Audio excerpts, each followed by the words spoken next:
everyone. Hi, Lifetime. Thank you so much for joining us on this Facebook Live. I am Katie Boland, the director of Jailbreak Lovers, and I am joined today by my most amazing cast, the incredible Catherine Bell and Tom Stevens. I am going to let them introduce themselves, and I'm sure many of you are fans of them already, but I'm going to kick it now to our leading lady, Catherine Bell. Well, hello, you just introduced me, but I am Catherine Bell, and I am super excited to be sharing this movie with you guys. And having worked with these two and our incredible cast and crew was such an amazing experience. So I'm excited to talk about it today. And hi, I'm Tom. Tom Stevens. Yeah, I play John, also known as Hooligan, also known as Mark. And I'm just excited for you guys to go on this ride with us because it was a great time making it. We hope you enjoy. And it certainly was a crazy ride. So this story is about Toby Dorr, a woman who felt silenced and ignored in her life, who volunteered in prisons and brought rescue animals to prisoners.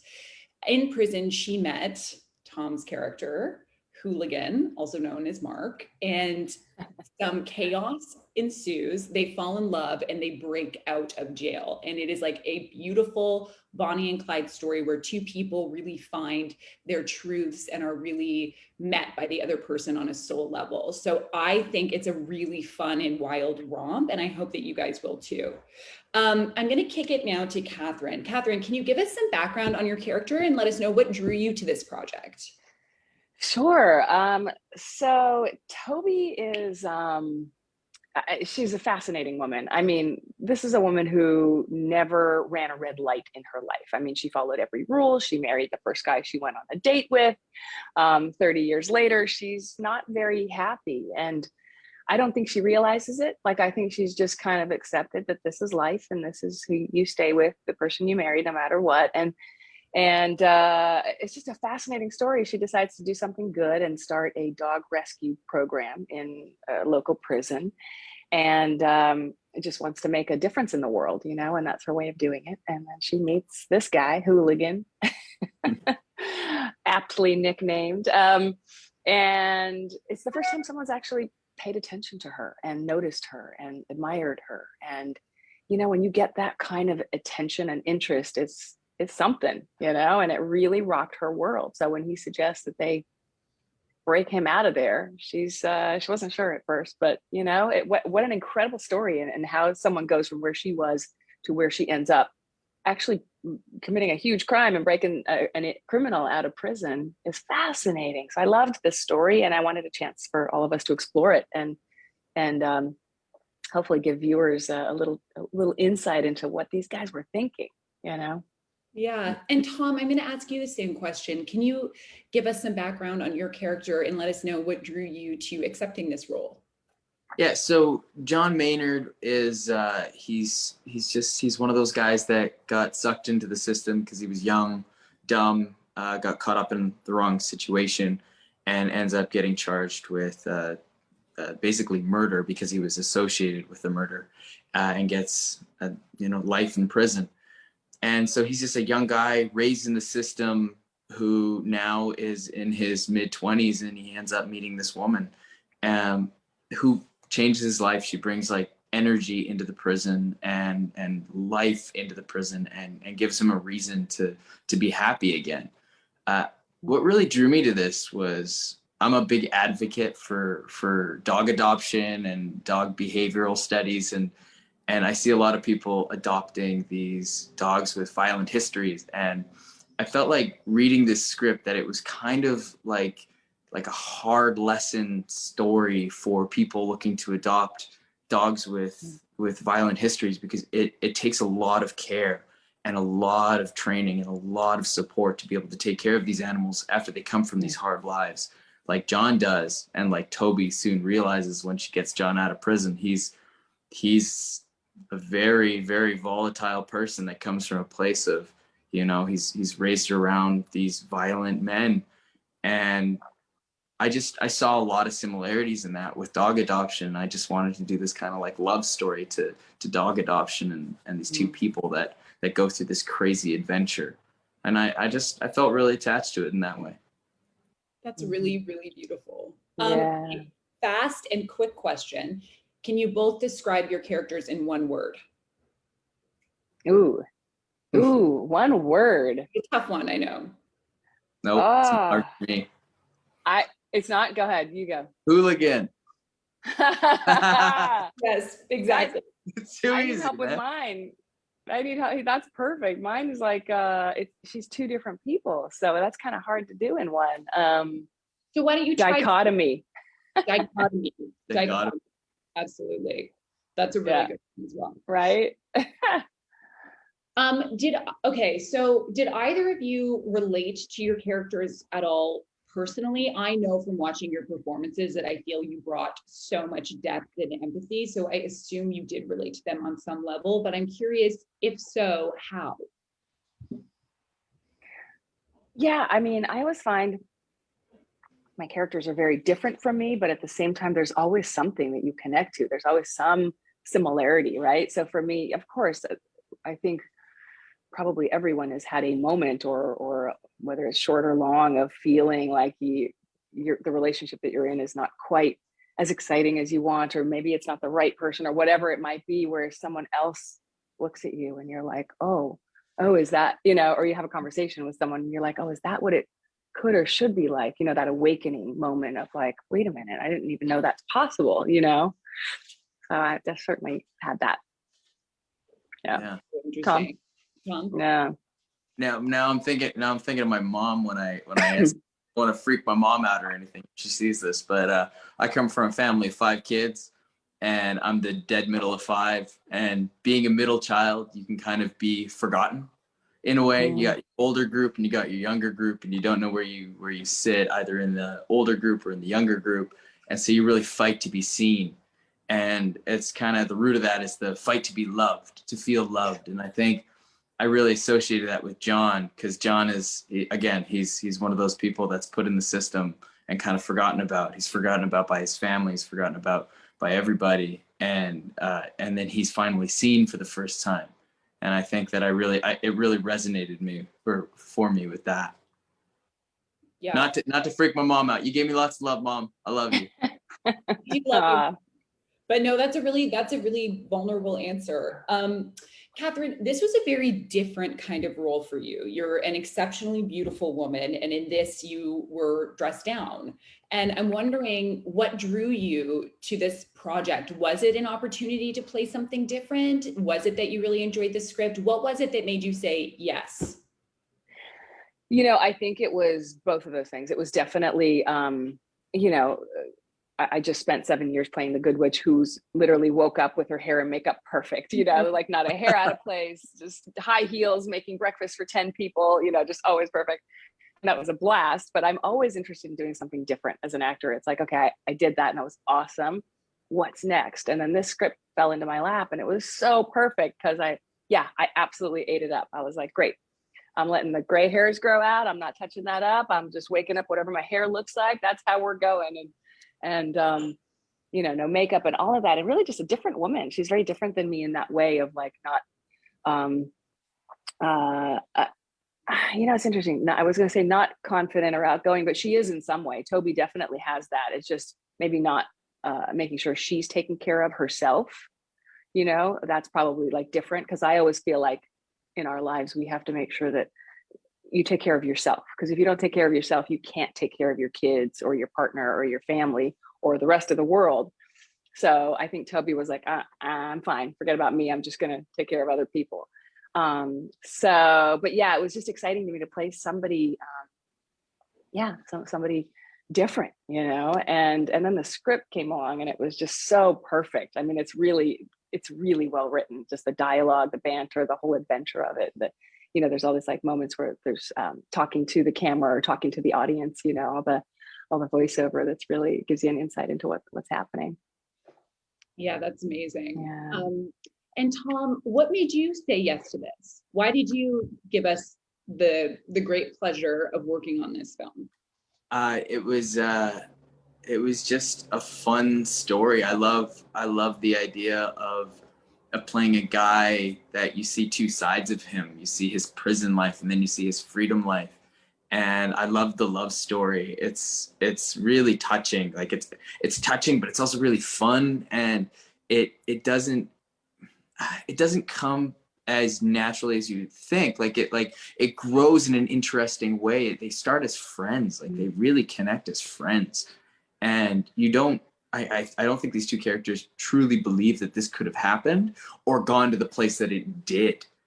And that's what's so interesting about it, because you have to see the natural growth of it, and then them come to this conclusion that they're going to try and like break out of prison and then come up with a plan, and then like, you know, start to prepare for that plan and then execute the plan and then be out. Like there's so many levels to this that you go, it's like it's a natural growth that you watch these two people go through, but you also at a certain point are going like, no way they're going to do that, and then they do, and then they go further, and that's what makes the script so good. Yeah. So on that note, do you guys have a favorite scene in the film, or was there a scene that was the most fun to play as actors? Wow, there were so many for me. I don't know that I could pick just one. You can say a couple. It doesn't have to be one.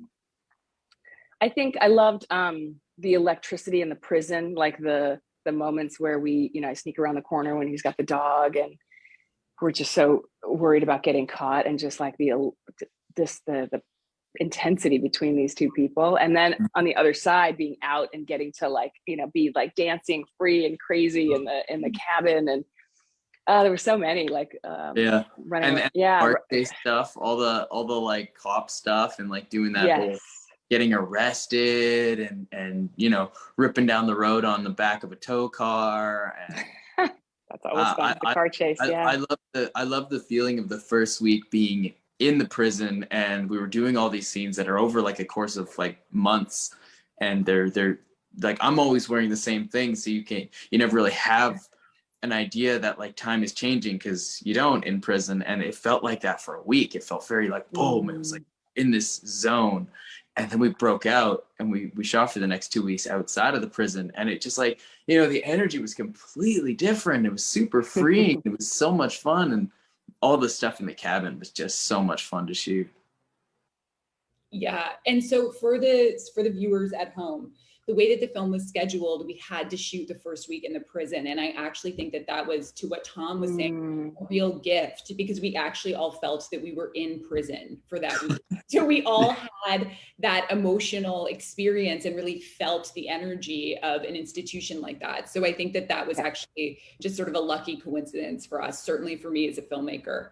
Yeah. What was the dynamic like on set? And I have some follow-up questions for after that, but I really am curious for you guys, what was the dynamic like on set?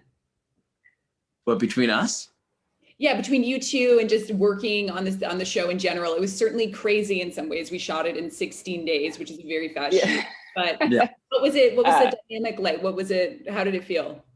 Oh my gosh. For me, it was just one of the most fun times I've ever had shooting. It was a blast from day one. Katie, you're fantastic. You're just like so amazing to work with. You're just confident and fast and quick, and you know what you want, and quick notes. And I just had a blast. Tom is amazing. I mean, just perfect working with you. We had too much fun. Literally, it just was like, no, I don't want it to end. I know. I loved like the pace. I loved Andy like being on a swivel head, and he would just be ready to like you don't think you're going to be on camera, and then boom, camera's on you, and you just have to be in it.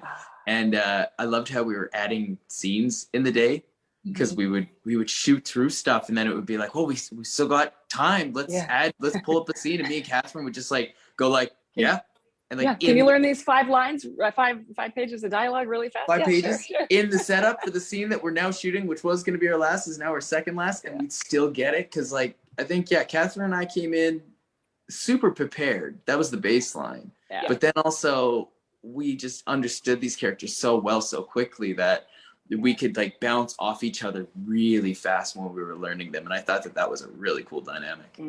Total trust. Like I just felt like safe doing whatever with you, Tom, and you as a director, like, and everyone on set. It's just like a very safe environment.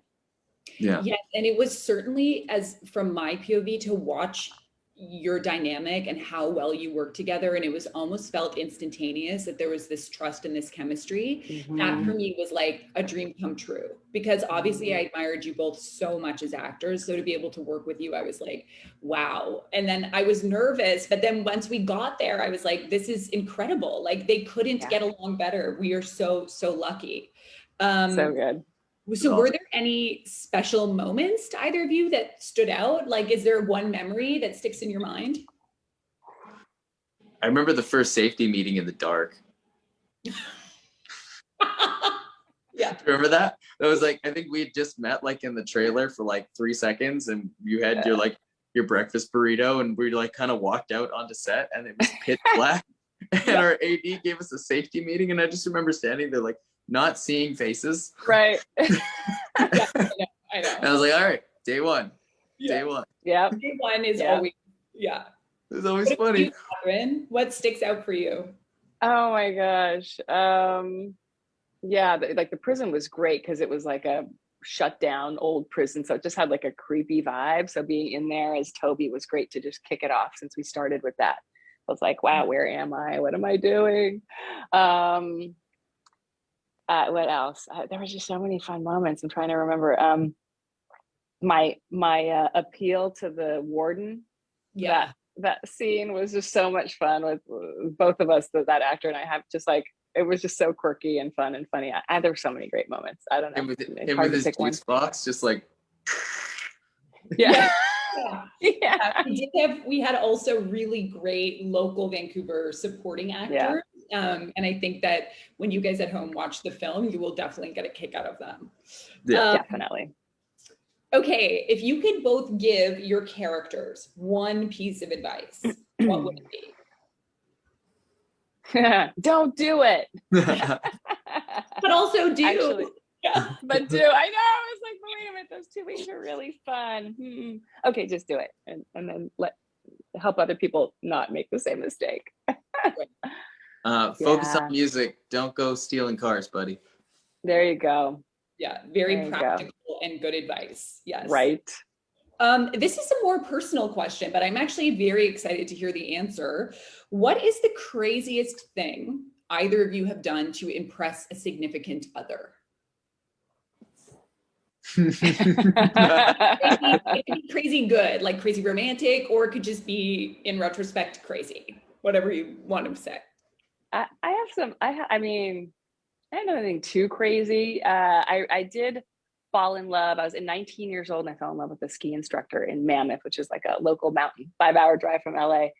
And he didn't fall in love with me right away. So then I did everything possible to become the girl that he wanted. He was like into fitness. I started working out. I lightened my hair because he liked blondes. Literally I just became everything I was not to make this guy fall in love with me. And I drove up to Mammoth 5 hours each way every other weekend and pretty much made him fall in love with me. And then I was like, oh, wait, this isn't who I am. This is not me. And like, I had tried so hard to fall in love. I didn't even know if I liked him. It was just like insane. And it did not end well. So that was a little crazy. That's a typical 19-year-old. I've done stuff like that too. Yeah. But what about you, Dom? I'm going to keep it pretty safe. My wife and I were in LA. We weren't married yet. And we were like, hey man, let's go to Vegas and get married. Cause we were going to have like a, as married as we're ever going to get party with our friends back in Van. And we're like, no, let's just go get married. And then we looked online and we saw that Vegas has a 24-hour wait period from when you get your marriage certificate to when you get married to stop drunk people from getting married. And we're like, oh, okay, that's kind of unromantic, whatever. And then we looked at New Orleans, and New Orleans doesn't have a 24-hour wait period. And so we went, screw it, we're going to New Orleans. And we hopped on a plane and we went and got married, literally hiring witnesses. Gosh. And then like told our amazing. Fact, it was. You told your parents after. Yeah. Wow. It was like, we got married. It was, but it's like we'd been together for 5 years, and we like neither of us were super big on like weddings or having a ceremony or anything like that. And then we were just like, I want to be with you. Let's do this. Aww. And we hopped on a plane. That's really beautiful. That's really cute. Romantic. I love that. Right. I love it. So sort of final question, that's going to be 2 parts, but what do you think it is about this movie that viewers are going to find compelling? I mean, all of it. I think it's just like a nonstop action-packed ride from the beginning to the very end. It's literally just this wild adventure, like buckle your seatbelts, we're going, you know. And it's love and it's lust and it's passion and it's excitement and adventure and breaking the rules. And so there's a lot of fun stuff going on in it. And it's dangerous. It's intriguing. Yeah. I love this story. Doesn't hide in itself. It, like, you know, right off the bat, you see she's doing an interview. He's in a lockup. Obviously, he's like they got caught. Like we tell the end of the story because the ending doesn't matter. It's the journey that is the story. And so we get to like bring the people along for that, the in between of when they first met to when they were separated, and that is what is so riveting. Yeah, that's so well put, both of you. And sort of the final part of this question is, what lesson do you think viewers could take from this film? Like, what do you hope that they take home after watching it? I think for me, it's pretty straightforward. It's probably Toby's lesson, which is just like, if you're unhappy in your life and things are that bad, take a look and confront it, you know, confront what you need to confront and change what you need to change before things get worse or before something awful happens or you do something stupid. You know, I think that's a great lesson. And it's cool that Toby has gone on to try to instill that in others. Yes. Yeah. And like, I kind of second that. A little bouncing off a little bit from that. Don't limit yourself. I mean, like, Toby doesn't limit herself. She should have maybe limited herself a little less, but don't limit yourself. Don't think that this is the end. Like, where you're at is the end. If you're unhappy, there's always a better way. Yeah, it's great. Yeah, always go for that change. You know, life is short, and you should, you know, figure out what you need to do to make yourself happy. You know, that is really profound. I really do think it will resonate with everybody at home. And now that we're wrapping this up, I just wanted to say, is there anything else that either of you want to say or share, both about your characters, the film, your experience, just any thoughts that you might want to share with us? I keep going first, so I'm waiting to let Tom jump in there. I do know that the actual Toby Door follows us all on Instagram, as we're all very happy about. I'm intrigued to see what she says. I hope that she enjoys the story, because I mean, we love telling it. Yeah, I'm just really, really excited for people to see this. I think you can tell right away from the trailer that it's going to be an adventure, and I'm looking forward to sharing it with people. Really proud of our work together, and so glad we got to do it. Yeah, me too. Yeah. Me too. I feel the exact same way. So that's going to wrap up our Facebook Live with the amazing Bell and Tom Stevens. And you can watch Jailbreak Lovers on Lifetime on July 2nd. And please tweet at us, talk to us on Instagram, tell us what you think, because we really want to know. And thank you all for being here today. And thank you, Tom and Catherine. You were amazing. And thank you, Katie Boland, our amazing director. Katie Boland. Yay! Yay, all of us. Yay. Love you guys so much. And all you viewers out there. Hope you enjoy this. Yeah. Bye, guys.